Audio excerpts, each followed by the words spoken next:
Hello students, class 12th physical education. I will teach today women and sports. It is my recap video and topic. Some more topics are taken in this video and I have given to you some questions already in previous video, but some changed and some question will be increased in this video in this ASM. Okay, so I start मीनार. मीनार क्या होता है? Firstly simple definition.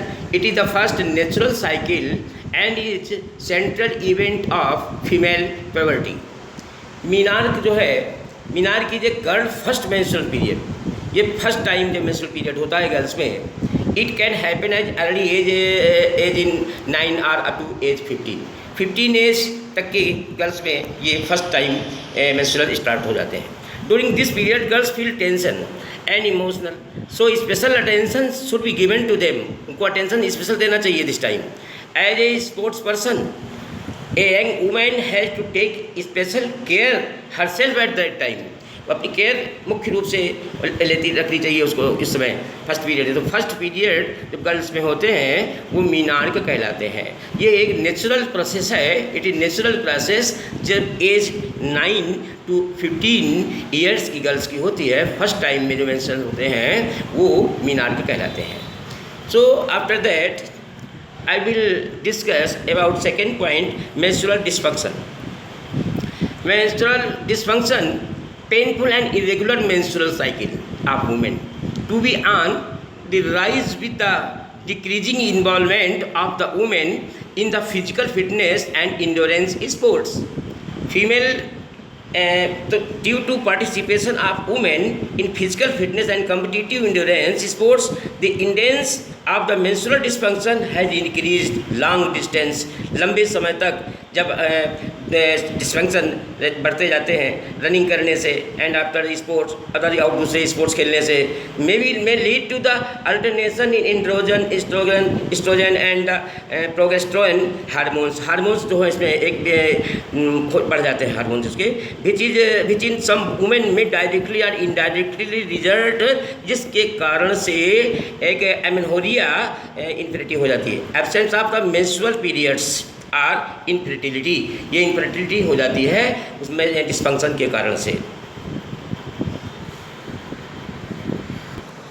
Now female athlete triad is a syndrome in which the eating disorder number 1 osteoporosis and amenorrhoea.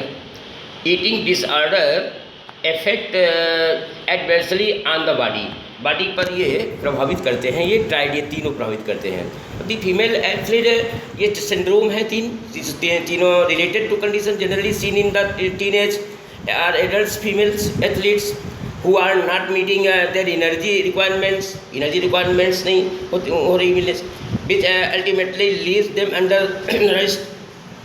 This also affect their performance stability, और ये performance को भी affect करते हैं.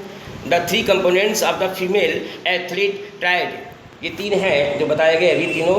ये आपको 3 कंडीशंस इसकी रिलेटेड हैं इस तीनों आपस में. नंबर 1 है इसका ऑस्टियोपोरोसिस. ऑस्टियोपोरोसिस ये जो है ये स्केलेटल डिसऑर्डर, जब स्केलेटल डिसऑर्डर होता है in with reduction in bone mass में कॉज फ्रैक्चर, और रिडक्शन जब ये कोई भी रिडक्शन हो जाता है बोन में और इसी कारण से फ्रैक्चर बोन जो होती है फ्रैक्चर हो जाता है. काजेज अब इसके बाद में इसके काजेज में पढ़ रहा हूँ क्या कारण होता है. इनसफिशिएंट कैल्शियम इन डाइट, अगर इनसफिशिएंट है कैल्शियम डाइट में तो ये एक कारण इसका भी हो जाता है. एमेनोरिया, अब एमेनोरिया क्या होता है इसको भी डिस्कस करूँगा मैं. Eating disorder, bad eating habits, osteoporosis, low bone mass. ये now I will discuss amenorrhoea. Amenorrhoea it is the absence of the menstruation periods. जब मेंस्ट्रुएशन पीरियड्स जो होते हैं वो उपस्थित नहीं होते, समाप्त होते हैं, लगभग नहीं होते हैं. तो that can happen for many reason, कई कारण होते हैं इसके. Main causes are the genetic abnormalities, excessive exercise, अधिक एक्सरसाइज हो जाना, एंड एक्सट्रीम फिजिकल और साइकोलॉजिकल स्ट्रेस, और फिजिकल साइकोलॉजिकल स्ट्रेस और तनाव पैदा हो जाता है। तो ये amenorrhea refers to the absence of menstrual periods, absence में होता है। It may be either primary meaning women has never developed menstrual periods, और secondary absence of menstrual periods in a woman who was previously menstruating. There are many reasons responsible for the amenorrhea. ये सभी बहुत से कई reason है इसके, including the extensive exercise, अत्यधिक exercise करना, इनप्रॉपर डाइट का हो जाना, exercise intensity and the not consuming enough calories, अधिक कैलोरीज को ना कंजप्शन कर पाना, can lead to decreases in the hormones, hormones जो होता है डिक्रीज हो जाते हैं, that result in a girls period becoming irregular और स्टॉपिंग टुगेदर, या तो रुक जाते हैं मेंस पीरियड या वो इरेगुलर हो जाते हैं, रेगुलर नहीं रहते। तो amenorrhoea. Now causes of amenorrhoea, absence of menstrual period for more than 6 months, 6 months से अधिक मेंस्ट्रुअल पीरियड जब एब्सेंस होते हैं तो एक तो कारण यही है। अब तो क्या होता है, एनीमिया। एनीमिया क्या है, resulting from the indicate nutrition, और इंडिकेट न्यूट्रिशन से रिजल्ट इसका परिणाम हो जाता है, एनीमिया हो जाता है। ईटिंग डिसऑर्डर्स, ईटिंग डिसऑर्डर से होता है। एनोरेक्सिया नर्वोसा, एनोरेक्सिया नर्वोसा के कारण से ये एमेनोरिया एक कारण ये भी बन जाता है, एमेनोरिया हो जाता है। In this eating disorder the female athlete only think about food. Eating disorder में फीमेल एथलीट जो होती हैं केवल भोजन के बारे में, खाने के बारे में सोचती हैं, डाइटिंग करने के बारे में, and body weight all the time, all सब पूरे समय तक वो यही सब सोचती रहती हैं। They have distorted body structure, जो कि बॉडी को स्ट्रक्चर बॉडी का डिस्टॉर्टेड हो जाता है। Other individuals usually feel them that are the becoming thing but they don't believe this, लेकिन वो इस पर विश्वास नहीं करती। ऐसा लोग कहते भी हैं, ऐसा हो जाता है इस तरीके से। In front of the mirror they see themselves obese, जिसके कारण से वह मोटी दिखाई पड़ती हैं, लेकिन वो अंदर से वो ऐसा होता नहीं है, पतली हो जाती हैं, लेकिन बाहरी रूप जो होता है बाहर है उनका मोटापा दिखाई पड़ता है। देमसेल्व ओबेसी अपने को समझते लगती हैं कि हम बहुत ही हैवी हो गए, फूड हो गया है। ये हो गया आपका ईटिंग डिसऑर्डर से कारण से होता है। बुलिमिया नर्वोसा, बुलिमिया नर्वोसा ये भी ईटिंग डिसऑर्डर है। The female eats excessive amount of food, जब फीमेल जो है एक्सेसिव अमाउंट भोजन का ले लेती है, then vomits in order not to gain weight, और वह उसको भी वोमिटिंग हो जाती है, वोमिट्स करती है, देन वोमिट्स इसे बाहर भी निकाल लेती हैं। In order not to gain weight, और ये जो है वेट जो है नहीं मिल पाता है उनको, वजन नहीं बढ़ता है। इन दिस डिसऑर्डर इस डिसऑर्डर होने से an individual beings on food the feels एक लॉस ऑफ कंट्रोल, और अपना कंट्रोल जो है खोने का अनुभव उनको भोजन से हो जाता है, या निर्दलीय रूप से वो लॉस हो जाता है, फीलिंग करती हैं लास्ट कंट्रोल से। Then to prevent weight gain try to go, और वे अपनी then prevent weight gain try to go. Now points 6.4 psychological aspects of women athlete. Women athlete के मनोवैज्ञानिक स्थिति क्या है, मनोवैज्ञानिक विचार क्या है। Points given here, points are given here. Number 1 gender role orientation, second competitiveness, third confidence, fourth self esteem, 5 self image, 6 depression, aggression. ये these are points physical psychological aspect of women athletes. So now sociological aspects of sport participation.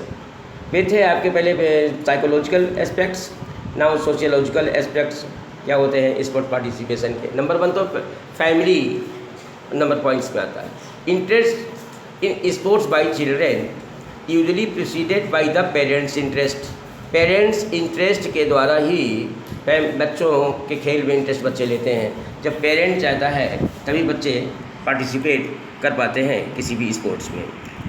Now the socialising process at home for both gender is different. घरों में दोनों boys और लड़कियों के लिए different माना जाता है, अलग अलग प्रोसेस उसके लिए दिया जाता है। समाज समझता है कि लड़कियां बाहर कहाँ जाएंगी खेलने के लिए, तो जेंडर डिफरेंट भी होता है, ये भी एक स्थिति इसकी आ जाती है सोशल एस्पेक्ट में। नंबर सेकेंड है स्कूल। स्कूल ये देखा जा रहा है कि स्कूलों में बच्चों के लिए बहुत सी अपॉर्चुनिटीज़ नहीं मिल पाती। Important place to provide the opportunities for the sport participation. अब वहाँ पे स्कूलों में कोई अलग व्यवस्था इनकी नहीं की जाती है गर्ल्स के स्पोर्ट्स के लिए। Coaches, peers and the teacher are the main driving force. Teachers और कोच जो होते हैं वहाँ पर उपलब्ध नहीं, गर्ल्स के लिए कोच नहीं मिल पाते हैं जल्दी से, ये के भी काज है इसका। तीसरा है कारण culture has a great impact of the involvement of women in sports. Culture भी, हमारा कल्चर क्या है, ये बहुत ही ग्रेट इम्पैक्ट है involvement on sport, women sports में। Traditional values in India encourage that women should stay at home. एक तो ट्रेडिशनल वैल्यू है ये कि हमारे समाज में ये है कि लड़कियां घर में रहें, स्थिर रहें, उनको बाहर नहीं जाना चाहिए, अपने घर का ही काम करें, किचन में ही अपने कार्य को करती रहें। इस कारण से भी वुमेन इन स्पोर्ट्स में पार्टिसिपेट नहीं कर पाती हैं। 6 पॉइंट आइडियोलॉजी। तो IOC undertook the principle of equality of gender in its Olympic charter. Number 1, दोनों में जेंडर में कोई भिन्नता नहीं रखते हैं। All sports organisation encourage and promote the participation of women follow the principle of gender equality. Participation of women in sports is considered essential to empower women. Participation of sports, women sports consider essential to empower women. Empower women समझा जाता है उनको है। Participation of women in sports enable them to face adversities instill confidence and make them healthy.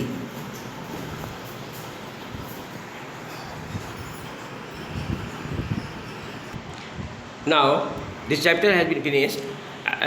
I have given to you ASM. Yesterday I have given to you in previous video, and some questions will be increased in this ASM inside the video. Okay, thanks.